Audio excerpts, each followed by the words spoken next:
ভারতে খালি বাড়িতে নামাজ পড়ার অভিযোগে আটক 12। যুদ্ধাপরাধের অভিযোগে অভিযুক্ত ব্লেয়ারকে গাজা পুনর্গঠনের দায়িত্ব দিলেন ট্রাম্প। সরকার বিরোধী বিক্ষোভে উত্তাল ইসরায়েল। ইরানে বিক্ষোভে নিহত বেড়ে 5,000। আবারও বিক্ষোভের ডাক পাহলভীর। সাড়া দেয়নি জনগণ। যুক্তরাষ্ট্রের হুঁশিয়ারি উপেক্ষা করে তেল ও গ্যাস ক্ষেত্রের দখল নিল সিরীয় বাহিনী। ভারতের উত্তর প্রদেশের বেরিলি জেলার একটি গ্রামে অনুমতি ছাড়া একটি খালি বাড়িতে নামাজ আদায় করার অভিযোগে 12 জনকে আটক করেছে পুলিশ। রোববার সংশ্লিষ্ট কর্মকর্তারা জানান, ওই খালি বাড়িতে প্রার্থনার একটি ভিডিও সামাজিক যোগাযোগ মাধ্যমে ছড়িয়ে পড়ার পর পুলিশ এই পদক্ষেপ গ্রহণ করে। এসপি আনশিকা ভার্মা জানিয়েছেন, মোহাম্মদগঞ্জ গ্রামের ওই বাড়িটি গত কয়েক সপ্তাহ ধরে অস্থায়ী মাদ্রাসা হিসেবে ব্যবহৃত হচ্ছে। এমন সংবাদের ভিত্তিতেই প্রাক সতর্কতামূলক ব্যবস্থা নেওয়া হয়েছে। পিটিআইয়ের এক প্রতিবেদনে বেরিলি পুলিশের এই আইনি তৎপরতার খবর নিশ্চিত করা হয়েছে। পুলিশের তদন্তে জানা গেছে, ওই খালি বাড়িটির মালিক হানিফ নামের এক ব্যক্তি এবং সেখানে মূলত শুক্রবারের জুমার নামাজ আদায় করা হচ্ছিল। স্থানীয় কিছু গ্রামবাসী এই নিয়মিত জমায়েতে আপত্তি জানিয়ে কর্তৃপক্ষকে অবহিত করলে পুলিশ ঘটনাস্থলে পৌঁছে প্রার্থনা বন্ধ করে দেয়। এসপি আনশিকা ভার্মা বলেন, অনুমতি ছাড়া কোনো নতুন ধর্মীয় কার্যক্রম বা জমায়েত পরিচালনা করা আইনের লঙ্ঘন। তিনি এলাকাবাসীকে শান্তি ও শৃঙ্খলা বজায় রাখার আহ্বান জানিয়ে হুঁশিয়ারি দিয়েছেন, এ ধরনের ঘটনার পুনরাবৃত্তি হলে কঠোর ব্যবস্থা নেওয়া হবে। অভিযুক্তরা নামাজ বা ধর্মীয় জমায়েত পরিচালনার কোনো বৈধ নথিপত্র বা লিখিত অনুমতি দেখাতে পারেনি বলে কর্তৃপক্ষ জানিয়েছে। পুলিশ বর্তমানে সামাজিক যোগাযোগ মাধ্যমে ছড়িয়ে পড়া ভিডিওটি তদন্তের অংশ হিসেবে খতিয়ে দেখছে। মার্কিন প্রেসিডেন্ট ডোনাল্ড ট্রাম্প তথাকথিত শান্তি বোর্ডের সদস্য হিসেবে সাবেক ব্রিটিশ প্রধানমন্ত্রী টনি ব্লেয়ার ও মার্কিন পররাষ্ট্রমন্ত্রী মার্কো রুবিওকে মনোনীত করেছেন। ট্রাম্প জানিয়েছেন, এই বোর্ড গাজার শাসন ব্যবস্থা ও পুনর্গঠনের তত্ত্বাবধান করবে। ট্রাম্পের সভাপতিত্বে 7 সদস্যের এই শক্তিশালী বোর্ডে আরও রয়েছেন মার্কিন বিশেষ দূত স্টিভ উইটকফ, বিশ্বব্যাংকের সভাপতি অজয় বাঙ্গা এবং প্রেসিডেন্টের জামাতা জ্যারেড কুশনার। মিডল ইস্ট আইয়ের সংবাদে এসেছে, সাবেক ব্রিটিশ প্রধানমন্ত্রী টনি ব্লেয়ারের অন্তর্ভুক্তি অঞ্চল জুড়ে ব্যাপক বিতর্কের জন্ম দিয়েছে। মধ্যপ্রাচ্যে তাকে অনেকেই যুদ্ধ অপরাধী হিসেবে দেখে থাকেন। বিশেষ করে 2003 সালে মার্কিন নেতৃত্বাধীন ইরাক আক্রমণ ও দখলে তার ভূমিকার কারণে এই নিয়োগকে অত্যন্ত বিতর্কিত বলে মনে করা হচ্ছে।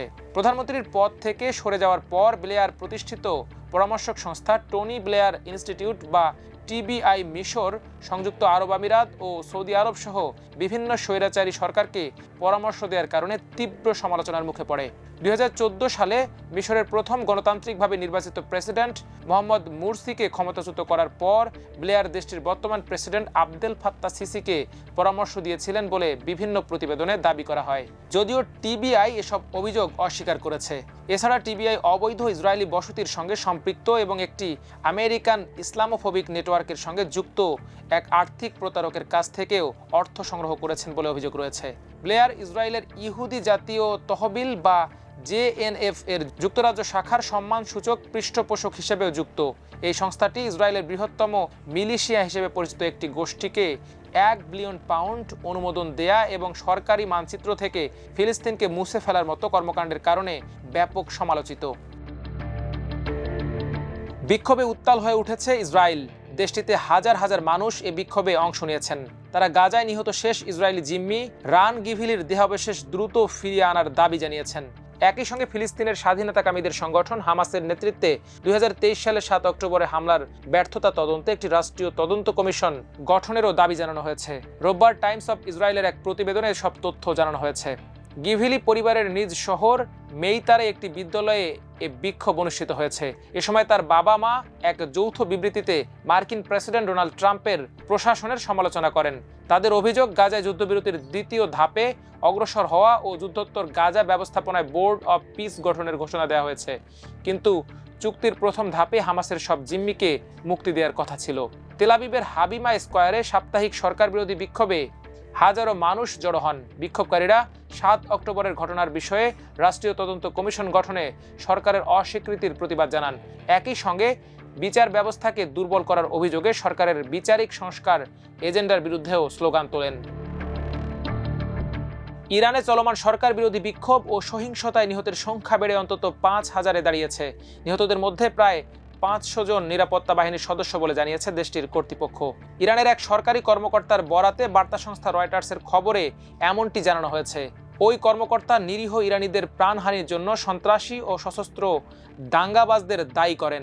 নাম প্রকাশে অনিচ্ছুক ওই কর্মকর্তা রয়টার্সকে জানান, সবচেয়ে ভয়াবহ সংঘর্ষ ও সর্বাধিক প্রাণহানির ঘটনা ঘটেছে ইরানের উত্তর পশ্চিমাঞ্চলের কুর্দি অধ্যুষিত এলাকাগুলোতে। এসব অঞ্চলে কুর্দি বিচ্ছিন্নতাবাদী গোষ্ঠীগুলো সক্রিয় রয়েছে।